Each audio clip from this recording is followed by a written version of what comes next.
Ah oui, j'ai eu des bas, hein, effectivement. Et en particulier, l'un d'entre eux, je pense que ça sera très, très instructif, c'est quand je suis arrivé à Nancy, à mon retour à Nancy, Ouais, je suis arrivé dans un labo où il y avait essentiellement rien. Il y avait une chambre froide et une balance, mais la balance, je n'avais pas le droit de m'en servir parce qu'elle appartenait à quelqu'un d'autre. Et d'accord. puis, il y avait un bazar monstrueux dans le labo. Il y avait des bouteilles partout, des trucs. Enfin, c'était terrible, quoi. Alors, pendant un moment, on a commencé à travailler avec Nicolas Rouillet, mon étudiant qui m'a succédé par la suite.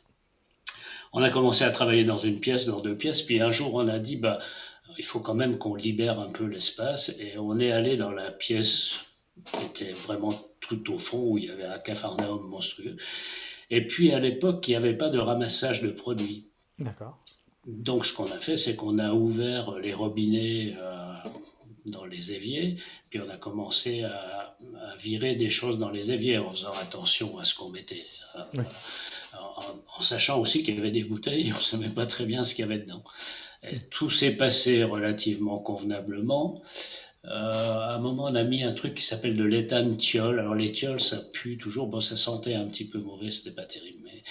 Et puis on est arrivé sur un flacon maléfique qui s'appelle de l'acide valérique. Alors les gens qui travaillent sur le lait et l'acide caproïque savent que ces produits-là, ça sent extrêmement mauvais. C'est des acides organiques à très courte chaîne.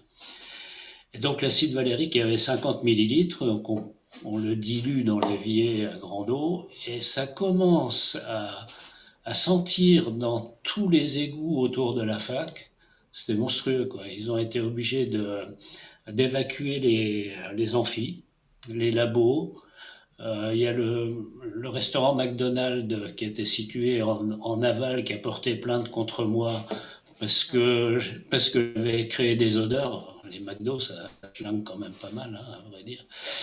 Et donc, je suis passé en conseil de discipline. Enfin, ça a été assez terrible, hein, voilà.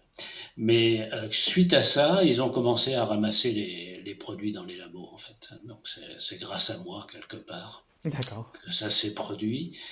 Bon, c'était pas terrible, voilà. Mais on m'avait laissé quand même des locaux dans un état assez désastreux, à vrai dire. Voilà. D'accord. Bah, merci.